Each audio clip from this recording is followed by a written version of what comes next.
What's the worst plot hole you've seen in a well-regarded movie? Green Goblin wants to know who takes photos of Spider-Man when the photos literally say Peter Parker in the Bugle. I like the meme with the Joker going in their last moments. People show you who they really are. Next pick is Green Goblin holding up JJJ asking who takes the pictures of Spider-Man. JJJ goes, "I don't know, his pictures come in the mail, edited to add. If you find this pic, please PM it to me." That was when I started to think better of him. He is also strongly pro-mutant rights. He just doesn't like Spider-Man because he is a masked vigilante with no public accountability and genuinely believes he's up to no good. Anytime he's learned who Spidey really is, he becomes a strong supporter of him because he knows Peter's a good person. Look, Ariel isn't the brightest bulb in the underwater kingdom. She's a hoarder with daddy issues. She falls for the first stranger she sees, Eric, and decides to stalk him. At no point does it cross her mind to write shit down, and since Eric is royalty and knows that Ariel must be a peasant girl, she likely doesn't know how to read or write, so it doesn't cross his mind to have her write shit down. Edit. Well, this comment blew up. Thanks for the reward. Disney's Hercules. Hades would have been able to check to see if Hercules actually died very easily. Heck, he was probably eagerly waiting to watch Herc's soul end up in the underworld. Pain and Panic could not have gotten away with that lie. Edit. While I'm at it, Hera and Zeus knew Hercules was alive, which means all the other gods should have known. This actually makes sense. If you're incapable of death, injury, hunger, thirst, sleepiness, and all but the most minimum amount of physical discomfort, you really don't need to work very hard and can probably sleepwalk through life. This is actually a minor plot point in no less a treatise on Greek mythology than the Iliad itself. Aphrodite goes into full mama bear mode to protect her son, Aeneas, all the way until Diomedes puts a tiny paper cut on the back of her hand, at which point, she abandons her favorite son to die and ends up back on Olympus crying in her mother's lap. Meanwhile, Diomedes is later completely pierced with a spear, walks it off and is back on the front lines later that same day. Also, how did Steve Trevor, who died in 1918, after having flown planes that were basically motorized kites, know how to fly a computerized jet plane from the 1980s? He would have been totally mystified by the very concept of a jet plane. He wouldn't even have been able to start the engine, much less fly it all the way to Egypt and land safely. My rant about this is that if they weren't wedded to the idea of an invisible jet, they could have used a DC-3, first flight in 1935. Super simple controls, forgiving flight characteristics, and still flying in 2021. As a super skilled pilot, Steve would be able to figure it out much more plausibly than a freaking jet. They could have even done a scene where they climbed into the jet. He looks it over and goes, "Yeah, I have no idea what I'm doing here." And then he sees the DC-3. That one has propellers, let's try it instead. In Back to the Future, Doc paints a line on the road so Marty will hit the wire and get the lightning bolt into the flux capacitor at exactly the right time. The movie even says Doc has adjusted for wind resistance etc. But when Marty goes to drive, the car won't start, the alarm clock goes off and he is still stalled. so technically Marty leaves late yet still hits the wire on time. So Doc's math was wrong and no one said a word. If the car had not stalled, Marty would have been too early, missed the lightning bolt, crashed into the movie theater and never got home. Haven't seen the movie in a while, but maybe this can ease your mind. I'm pretty sure the first time they showed the DeLorean picking up speed to hit 88 miles per hour, they showed it stationary, with the back tires going, getting it up to somewhere around 45 miles per hour. Maybe this was the intention, but as soon as Marty started the car, he just gunned it. So maybe that line was the minimum distance for the car to reach 88 miles per hour without a running start? Perhaps they did feel, and a version of Marty that had to live in Doc's basement for a decade traveled back in time and sabotaged it so that it would work this time. Old basement Marty fades away after the time machine jumps to the future. Would explain why Doc had all that stereo equipment downstairs with the electric guitar. Maybe that's what happened. The first Marty never got home. Doc, being obsessed with time paradox, made sure they never met, because Doc doesn't seem the rock and roll type. But in the end Doc knew the math was off, so he tampered with the DeLorean's engine to cause that stall before Marty took it back, so at just the right moment it could start back up and hit the lightning bolt at the correct time. In Cars, during the one-on-one race between Lightning McQueen and Doc Hudson, the policeman reads out the rules and literally says no lollygagging. What does Doc do? He friggin' lollygags as Lightning speeds away. So even though Lightning falls into the cacti and has to be towed out, Doc should already have been disqualified from the race. Lightning wins. He gets to fill up with gas and leave radiator springs, leaving Doc to fix the road. I have a toddler and have seen Cars about 100 times now, and this very scene, without exception, I point out nearly every time we watch it that Doc definitely lollygagged and he should have been DQ'd. Just shows you that even in a world with talking cars, people in high places still lie and cheat to get what they want. Also, WTF, do they have sidewalks? Yep, and it worked, until the swallows, doves? I don't remember, came and told the prince that the shoe was filling up with blood, which he somehow didn't realize himself. Also, just FYI, the Grimm brothers didn't write them themselves. They were folktales. They simply turned them into a compendium. So there really isn't an original, since there were hundreds, if not thousands of different versions out there.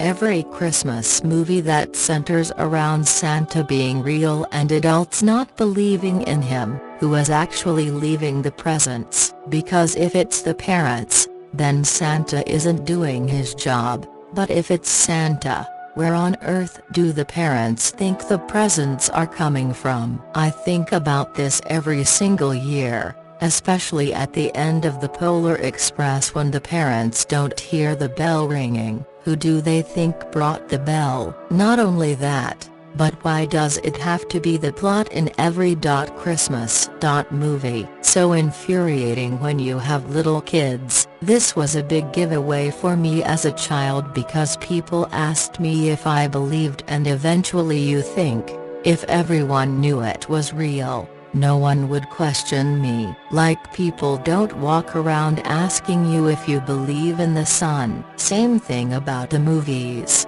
If every movie is about how nobody believes, it makes you wonder what the hell? The Weasley twins were some of the most brilliant wizards Hogwarts had seen in ages. They just decided to use their skills for jokes instead of serious purposes. For real.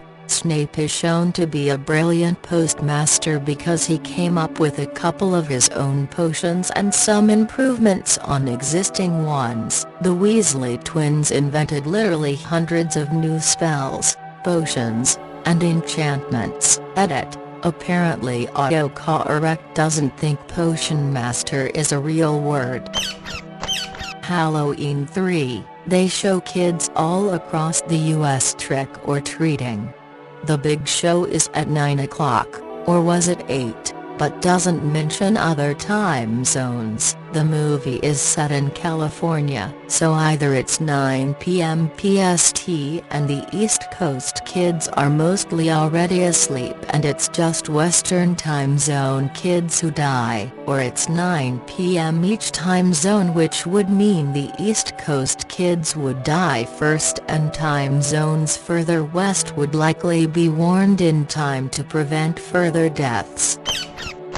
I love the MCU, but one plot hole I've seen in the movies comes from Ant-Man. In the beginning of the movie, Hank Pym explains that when you use the Pym particles to shrink, you have the same mass. This way, when Scott shrinks to an inch tall and punches someone in the face, it's like being punched by a grown man, even though he's very small. Anyway, fast forward and there's a scene where Hank reveals that he has a tank on his keychain that he shrunk using the Pym particles. If this is the case, then how is Hank carrying the tank around if it still has its same mass? He shouldn't physically be able to carry it. Edit. Wow, my first trip my inbox moment. Thanks everyone. I've really enjoyed reading all of your replies.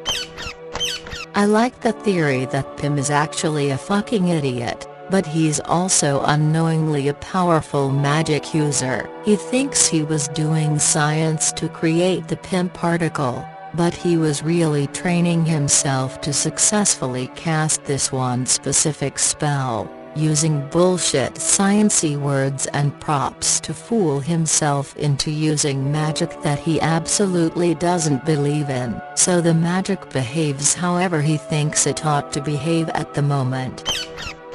Tatooine is way more remote than you would think from a basic viewing of the movies. It's far enough away from the galactic core and there's nothing of value there for Empire or Rebels to give a shit about it. As for the prequel connection, I personally maintain that having Anakin build C-3PO was unnecessary and created more problems than it was worth. But you can explain it away with him being reset during the time skip and reprogrammed with some kind of standard software package which wouldn't include Jawa.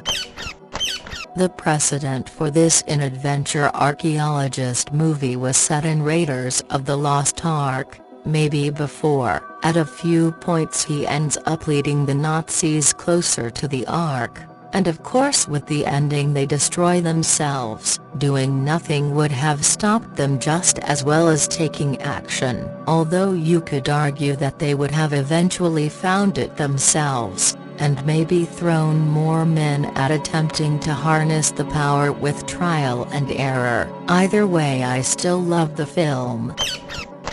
Not a well-regarded movie per se, but rather a continuation of one. The whole entirety of Wonder Woman 1984 is basically a huge plot hole to Wonder Woman's canon in the previous two movies, that with a combination of bad writing. She clearly said she walked away from mankind for 100 years. Yet there she was in the movie doing good deeds and kicking bad guys in the 80s. They tried to soft retcon it by showing walking away from mankind means that she just went incognito, but that kinda ruins her whole character progression in BVS. She also learns how to fly at the climax of the movie, an ability she never used in BVS or Justice League. Edit. I agree with many of the replies, but some of you all really need to know the difference between plot holes and bad writing. Yep, DC is all me too. when it comes to having superhero movies and trying to flesh out backstories, and instead of taking their time and building some shit up, they blow their creative load all at once and show off their biggest villain, Darkseid, in references and in the Snyder Cut, meaning there's no build up to anything. We already know Darkseid is coming, that he's the biggest and baddest motherfucker out there, so there's not really going to be any tension no matter what they do from here on. This, to me, is actually a smart idea. In all the years of Luke's growing up, Vader, to my very limited knowledge, never tries to make any form of contact with his family on Tatooine. Vader clearly wants nothing to do with his old past. Now if Vader hears about a young boy called Skywalker, growing up on Tatooine, he is more likely to avoid finding anything out about the child than to investigate it. Imagine being a member of the Smith family, and you've always thought you were an only child. Your family friend or uncle tells you on his deathbed there is another Smith. Before he croaks, the only conclusion you could reasonably draw from his last words in this context would be, "I have a long-lost sibling."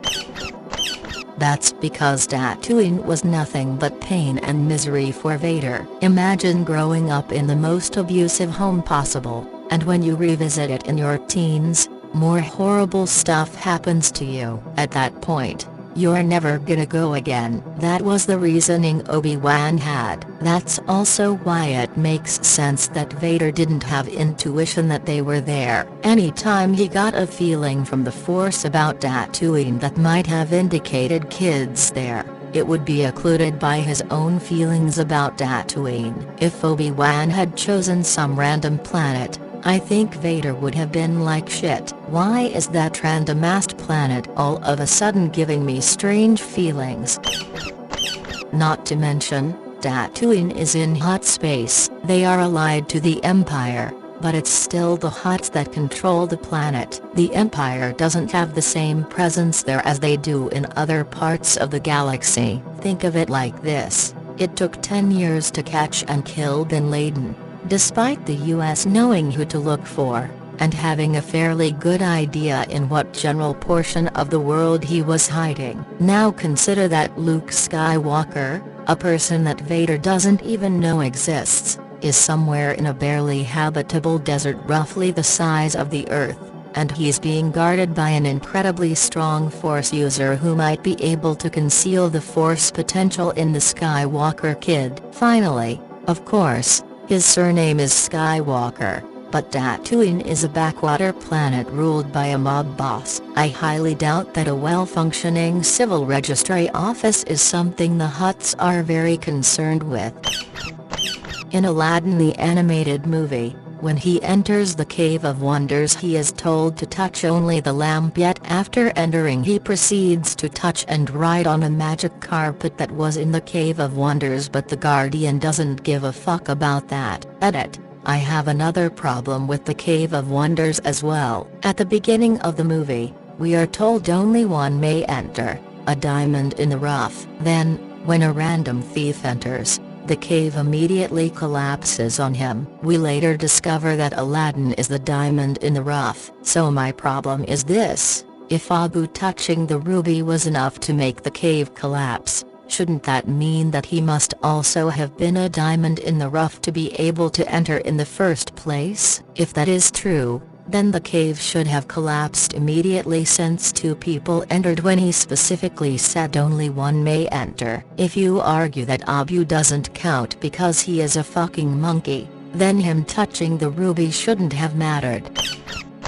Not necessarily a plot hole, but it still annoys the hell out of me. The entire premise of A Quiet Place, an apex predator that hunts strictly by sound and has giant pulsating hearing organs, and no one decided to try annoying frequencies against them until a girl accidentally discovered it. I barely passed math or science classes, and even I would have immediately thought about trying to fight them with sound. Yet nope, humans just adapted to being real quiet. Makes no sense. Independence Day. When Jeff Goldblum writes a virus and sends it to the mothership, he constructs the virus in 2 minutes with no knowledge of alien technology. Like the mothership was also running Ms. Windows 7, like the virus perfectly integrated with alien technology, like the aliens didn't have antivirus software, like the aliens used the same Wi-Fi protocols to communicate. What did Jeff do? Send them a fucking email? Question mark. You get the idea. This comment is just a bit of tongue-in-cheek fun, don't take me too seriously.